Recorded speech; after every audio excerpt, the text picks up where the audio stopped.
What's up, everybody? Michael here. Today, we're going to talk about 5 questions you should be asking yourself as you start transitioning into your new career. So, whenever you are transitioning from industry to industry or from levels of responsibility, you have some difficulties to overcome, right?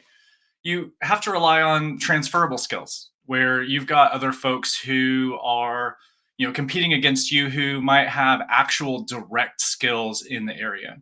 So knowing that, it's really important when transitioning to really focus in on roles, because if you don't focus in on those roles, you're going to have a really hard time selling yourself. So in order to get down to focusing into those roles, you've really got to start asking yourself some questions. And I'm here to help you with the 5 questions that I think everyone should be asking themselves when they're really trying to figure out what they want to do. If you've just started looking, perfect. You're here in the right time, right place. This is a really good time for you to start. However, if you've been looking for a while, you're not getting a lot of bites, then let's take a step back. Take a step back and start asking yourself these questions now so that we can make sure that when you get to the point when you're actually landing hits, you're landing hits for jobs that you actually want and that you'll actually enjoy. So, the first question that I would tell you to ask yourself is, what have you done? So, when I ask that question, what I don't mean is, what is your title? What I don't mean is, what's on your job description? At this point, everybody is making do with a lot less. Anytime that you go into a new organization, you'll hear that, oh, we're being asked to do a lot more with a lot less. And it's totally true. We're being asked to do a lot more than our title or our position description would ever say that we're doing. So I want you to think about those things that you're doing. Maybe you're an HR generalist and you're being asked to do training and development for your area because you're that subject matter expert. Or maybe you're a business analyst and you're actually being asked to really manage the projects. You are more than a title and a position description. You're the culmination of everything that you've done to get you to the point where you're at. And what I want you to do is make sure that everyone knows that. So, how do you do that? Well, a lot of that comes from figuring out how to get the information that you have onto a resume where people want to read it. That's a whole nother video. Question number 2: what are you good at? You know, a lot of us have that bat phone that someone will pick up and they will need something from you, right? What's that thing? What are the pieces of your last job or jobs that, you were just much better than everyone else at? So I like to think of myself as a problem solver. When I'm going through and working with someone, the first thing that happens is someone will call and say, I've got a problem, let's fix it. It's pretty hard to get that on a resume, but what you can end up doing then, if you are a problem solver like me, is put the problems that you've solved. Vanilla Ice once said, if you've got a problem, yo, I'll solve it. That's me, right? So, but what makes you uniquely you? What's that thing, that special sauce, that thing that makes people say, I need them in my life? It's really fun to be good at something, and it's even more fun to be paid for something you're good at. The third question that I'd have you ask yourself is, what do you want to do? This is a question that we often neglect asking ourselves because we're often running away from our current or last job. I want you to set yourself up for a mind shift. You need to be running towards the next job. And I know that sounds like semantics, and I know it probably sounds like BS to a lot of folks, but if you've got your bills paid, you've already got a job right now, you've got a support system, you really need to start thinking about what you actually want to do. Because chances are the reason you're leaving the job you're in now is because you hate it. And if you leave that job in a rush, chances are you're going to hate the next one too. So I want you to think about the things that you really liked in your last role. Think about the things that you really love doing. Think about the things maybe you've never done, but really want to do. Asking yourself these questions and figuring out what you actually want to do, while that may not get you the next job, it will get you in the direction that you need to be in so that you can ensure that the following job and the following job happen the way that you want them. Honestly, your career is much more of a sum of its parts than it is a destination. I reject the idea of the dream job. People will talk to you often about, go get that dream job, go get the dream job. Well, some people probably do have that dream job. I like my job. I don't know that I would call it a dream job. Look for that dream life. And your dream life, the job is a part of that, but it shouldn't interfere with the rest of it. And so, if your dream life includes the job being kind of that centerpiece, the diamond in the engagement ring, great. Then when you find that, you're going to be really fulfilled. If your dream life includes making enough money so that you can go kayaking on the weekend, great. You just really have to figure that out. Are there compromises that you've been making in your last job and your jobs previously that are keeping you from really fulfilling that dream life? Honeymoon period is over and you realize, oh, I can't do this anymore. Well, if you run to the next job, you are going to make those same compromises again. Just take a step back, start really thinking about what you love to do.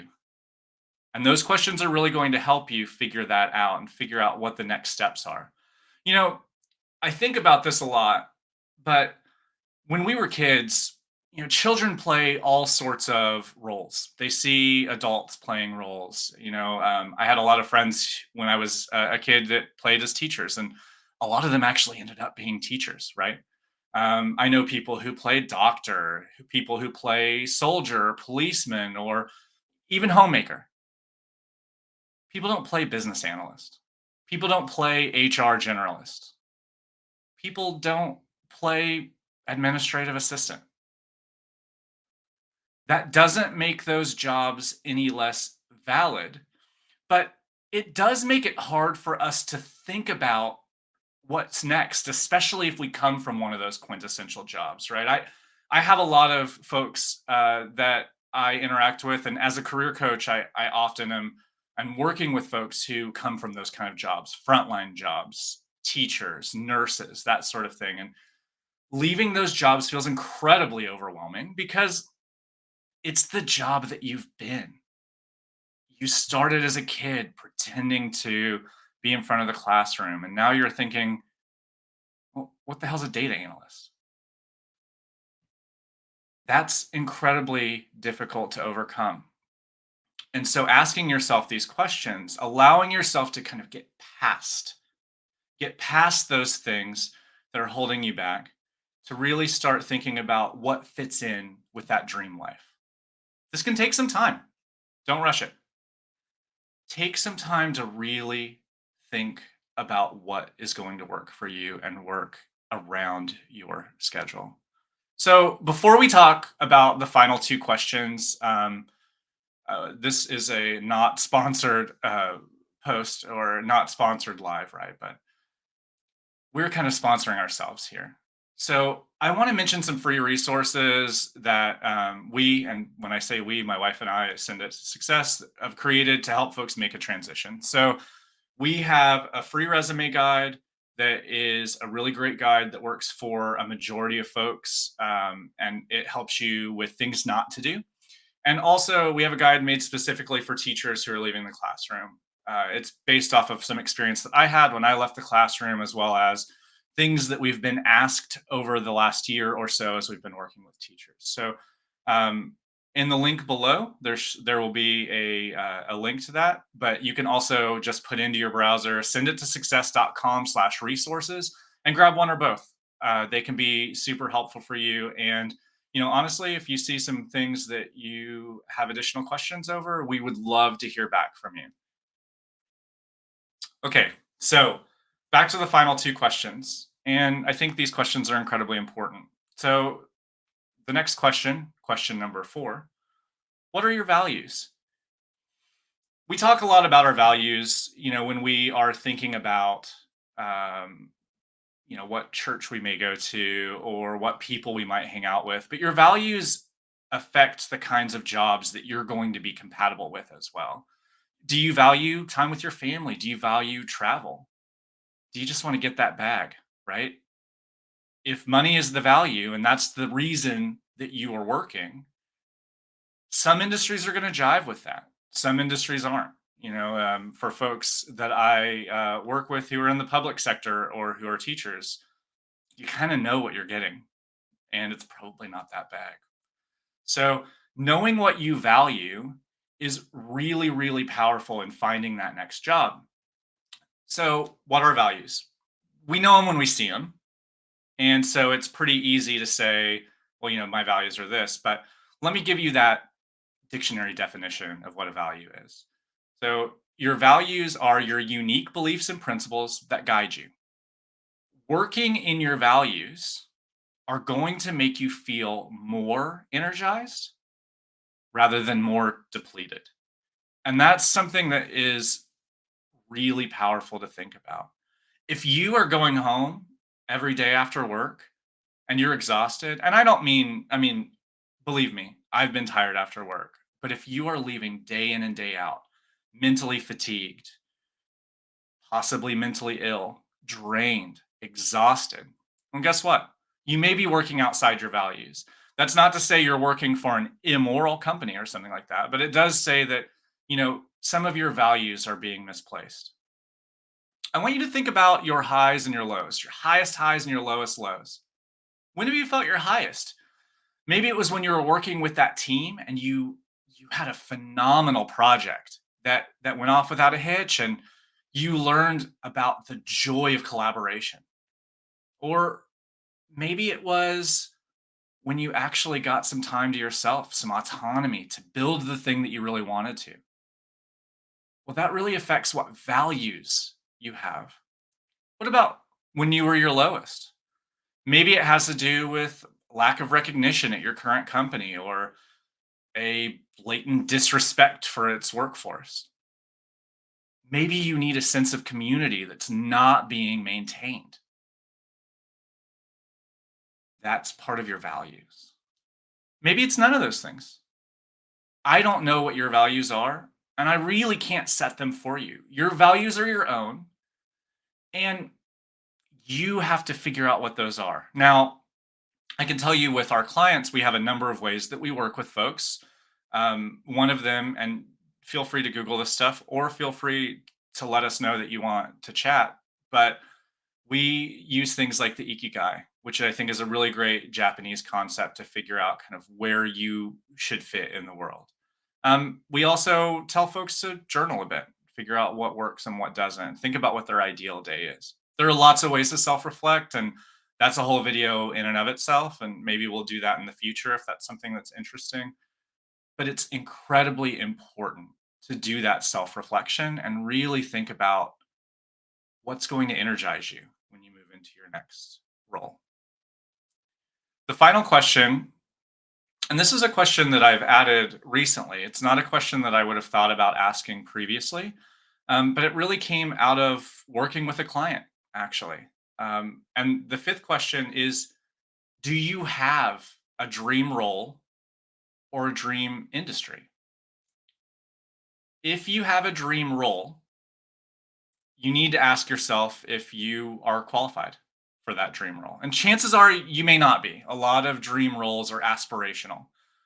What I will tell you to do if you have a dream role but you're not qualified for it, it's the thing that I tell all of my clients. So, you're getting this one for free. Grab a job description for that dream role.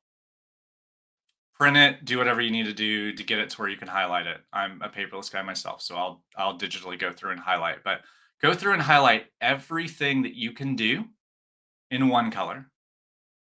Everything that you can kind of do but could use a little bit of work for in another color.